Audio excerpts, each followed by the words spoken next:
기쁜 찬송하며 주의 은혜로 주를 따라가네 주만 따르네.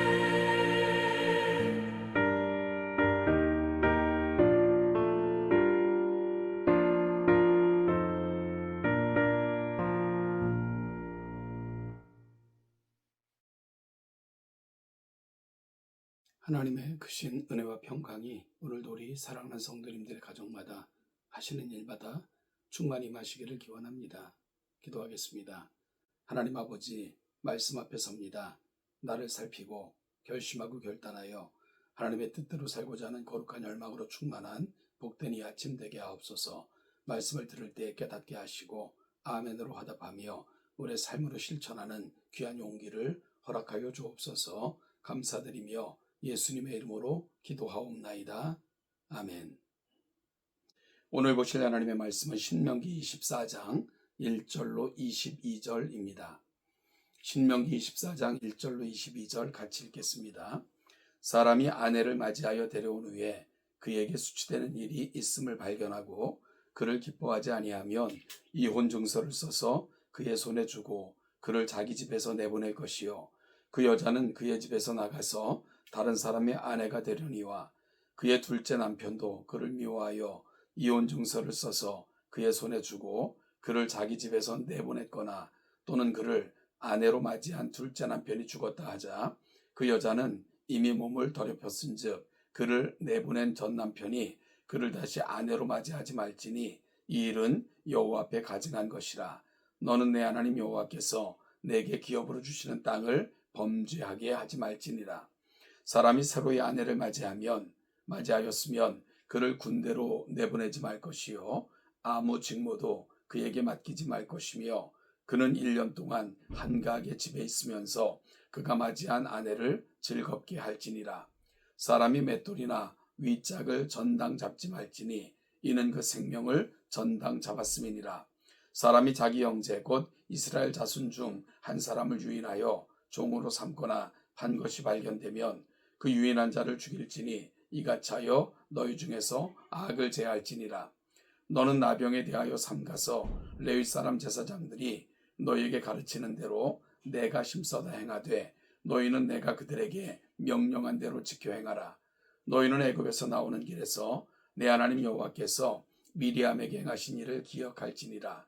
내 이웃에게 무엇을 구워줄 때에 너는 그의 집에 들어가서 전당물을 취하지 말고 너는 밖에 서 있고 내게 구는 자가 전당물을 밖으로 가지고 나와서 내게 줄 것이며 그가 가난한 자이면 너는 그의 전당물을 가지고 자지 말고 해질 때에 그 전당물을 반드시 그에게 돌려줄 것이라. 그리하면 그가 그 옷을 입고 자며 너를 위하여 축복하리니 그 일이 내가 내 하나님 여호와 앞에서 내 공의로움이 되리라. 빈궁하고 비난한 품꾼은 너희 형제든지 내 땅 성문 안에 우고한 객이든지 그를 학대하지 말며 그 품삯을 당일에 주고 해진 후까지 미루지 말라. 이는 그가 가난함으로 그 품삯을 간절히 바람이라. 그가 너를 여호와께 호소하지 않게 하라. 그렇지 않으면 그것이 내게 죄가 될 것임이라. 아버지는 그 자식들로 말미암아 죽임을 당하지 않을 것이요 자식들은 그 아버지로 말미암아 죽임을 당하지 않을 것이니 각 사람은 자기 죄로 말미암아 죽임을 당할 것이니라. 너는 객이나 고아의 송사를 억울하게 하지 말며 과부의 옷을 전당 잡지 말라. 너는 애굽에서 종되었던 일과 내 하나님 여호와께서 너를 거기서 속량하신 것을 기억하라. 이러므로 내가 내게 이 일을 행하라 명령하노라. 내가 밭에서 곡식을 뺄 때에 그 한 뭇을 밭에 잊어버리거든 다시 가서 가져오지 말고 나그네와 고아와 과부를 위하여 남겨두라. 그리하면 내 하나님 여호와께서 내 손으로 하는 모든 일에 복을 내리시리라. 내가 내 감람나무를 떤 후에 그 가지를 다시 살피지 말고 그 남은 것은 객과 고아와 과부를 위하여 남겨두며 내가 내 포도원의 포도를 딴 후에 그 남은 것을 다시 따지 말고 객과 고아와 과부를 위하여 남겨두라. 너는 애굽 땅에서 종되었던 것을 기억하라. 이러므로 내가 내게 이 일을 행하라 명령하노라. 아멘.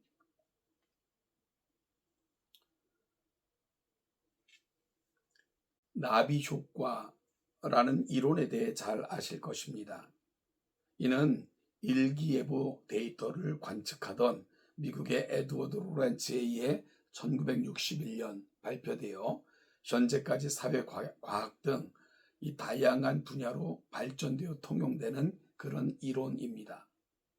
이는 브라질에 있는 나비의 날개짓이 미국 텍사스의 토네이도의 원인이 될 수 있다는, 즉 작고 미미한 어떠한 원인이 어떤 곳에서는 크나큰 파장을 일으킬 수 있다 하는 이론입니다.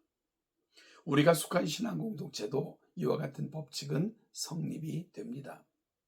우리 개개인의 작은 행동과 삶이 공동체에는 큰 파장을 불러 일으킬 수 있기 때문입니다.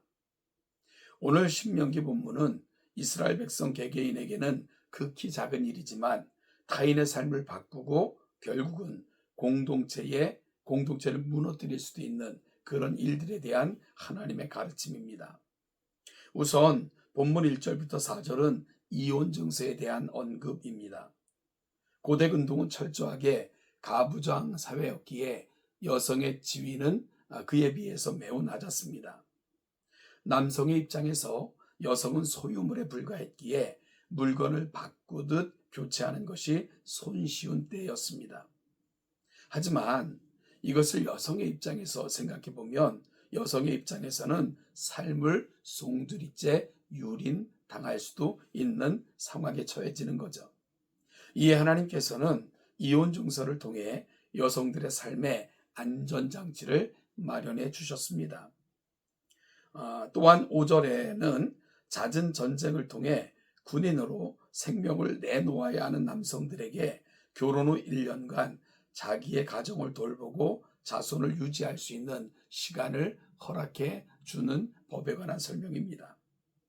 6절에서는 채무자의 맷돌이나 윗짝을 취하지 말라고 합니다. 가난한 자들은 고운 가루를 구매할 수 없어 자신의 집에서 곡물을 갈아야만 삶을 이어갈 수 있었기에 그 도구를 빼앗는 것은 가정의 생명을 빼앗는 그런 행위로 간주되었기 때문입니다.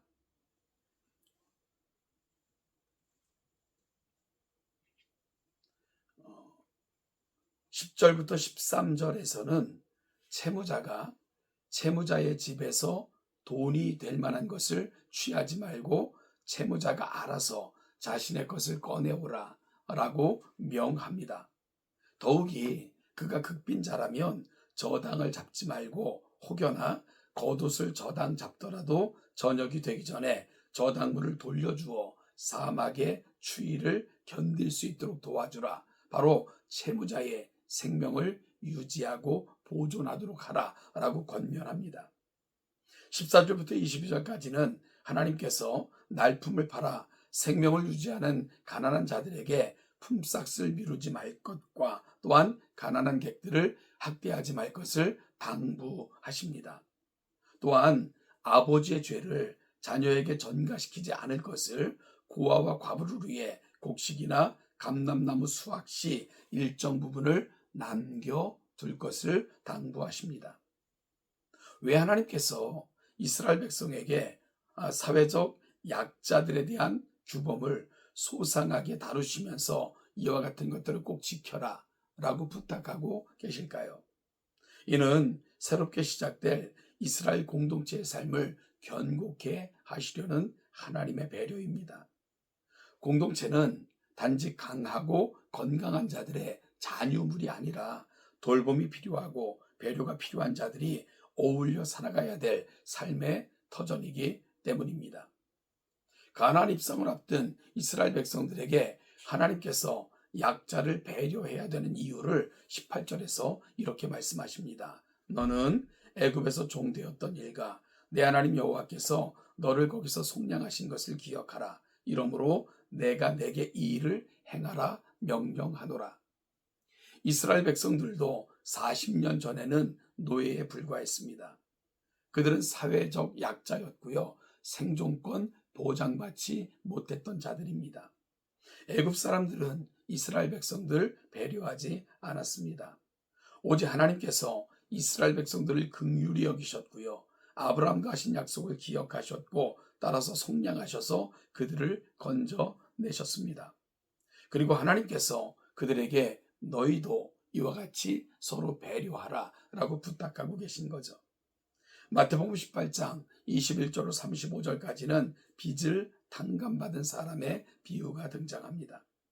10,000달란트 빚진 자가 자기 삶을 송두리째 빼앗기를 위해서 탕감받고 새로운 삶을 부여받았습니다. 그런데 그는 자신에게 고작 100데나리온 빚진 자에게 빚을 독촉합니다. 그가 갚을 능력이 없자 그를 결박하여 옥에 가두는 만행을 저지릅니다. 이후 주인의 반응은 어땠습니까? 그를 칭찬하실 수 있겠습니까? 그를 심판하여 가진 모든 권리와 받았던 은혜를 회수하시고 맙니다. 사랑하는 동쪽교회 성도 여러분, 우리 모두는 예수 그리스도를 통해 새로운 삶을 부여받았습니다.